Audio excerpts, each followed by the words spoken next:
We're here today at Corkbuzz Wine Bar for a sherry initiation. It's Sherryfest in New York, and some people say that sherry is the new hot wine in New York. And I'm here to just talk. We sat through a tasting of several sherries today, from some of the driest wines in the world to one of the sweetest wines in the world. It's the diversity and range of sherry is really amazing. I learned so much. I have not had that much sherry, and many of us think of sherry as kind of our grandmother's wine, or definitely think more along the lines of a sweeter version of wine. But I would like to just let you hear from Peter why he thinks sherry is taking on such a rise today, and why it became something that he really wanted to write about and share more about. Well, sherry is one of the world's great forgotten wines. It was a wine that was extremely popular in the past, but over the last several decades, I think a lot of wine consumers have lost track of it, and it's been really a wine for specialists and for connoisseurs. But within the last few years, we've seen an enormous increase in the appreciation of sherry. It can be a difficult wine to understand for people who are used to fruitier wines. Sherry is a wine that's not at all about fruit. It's a mature wine. But I think that once you experience sherry and once you develop an appreciation for it, you really see why it's one of the great wines of the world. Do you think that sherry represents a value in the wine world today? And why don't we just start with that? Absolutely. I mean, I think that it's very difficult to to say that sherry isn't the very best value in the wine world.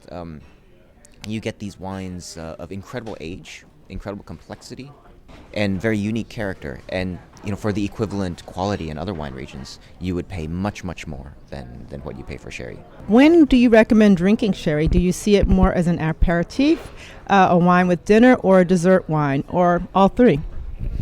Well, the thing about sherry is that it comes in many different styles. For the youngest and lightest styles, Fino and Manzanilla, these can be drunk as aperitifs, but they're ideal with food. We've had this perception that sherry is a sweet wine, and there are sweet styles of sherry, but most of the finest wines are dry, and so in the case of dry wines, it's completely a mistake to serve them with dessert. In the case of the sweet wines, you could serve them with dessert, like sweet wines like Moscatel or Pedro Jimenez. But as with all wines, I think that you want to make sure that the wine is sweeter than the dessert. And what are some of your favorite foods to pair with the drier styles? I heard someone, our speaker today, said that he actually likes the drier Fino style sherry with even sushi, something very casual and informal, or with fish roe. So I guess this is where we can say that sherry is kind of the new champagne. What do you have to say to that?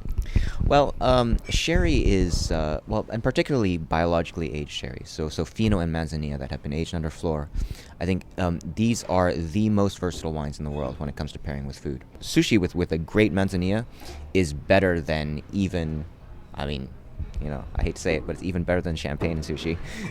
It's certainly better than sake. But the other thing about Fino and Manzanilla is that because of the floor, these wines also have the ability to stand up to foods that would normally kill other wines.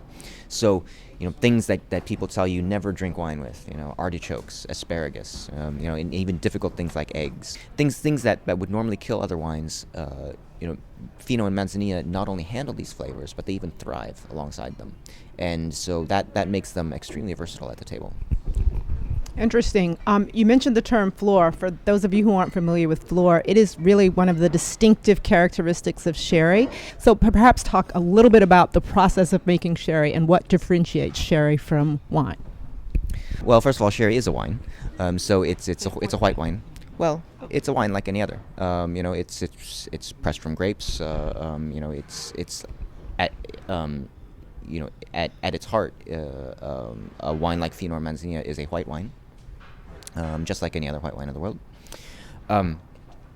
So after fermentation, is where the floor really begins. So it's not during the fermentation process, but it's after it's when the wine is aging in barrel.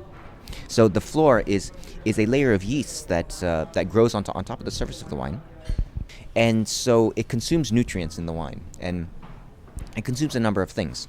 It consumes alcohol, for one. It will eat volatile acidity. It takes out all the glycerol in a wine, and a number of other elements as well. And so the net result is that you have a wine that is fortified, because the floor.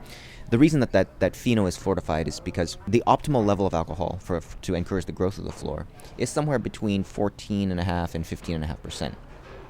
So these are made as white wines at about 12% alcohol, and then they're fortified up to 15%. So in order to encourage the growth of floor, the net result is that you have a wine that is 15% alcohol, which is higher than most white wines, and yet because the floor has consumed all this glycerol, the wine appears extremely light and lively and refreshing.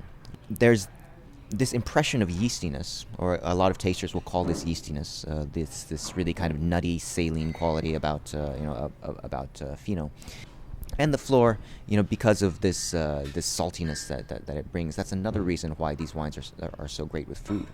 Well, thank you very much. I've definitely enjoyed the range of wines today. We started with, as Peter has described, some very crisp, fresh wines. And we also ended up with a wine that was extremely sweet and high in glycerol. The range is amazing. If you want to learn more about sherry, Peter has a book out, Sherry, Manzanilla and Montilla, that can really give you a chance to explore further the world of sherry. And thank you very much for talking to us. Thanks. Thank you. Bye.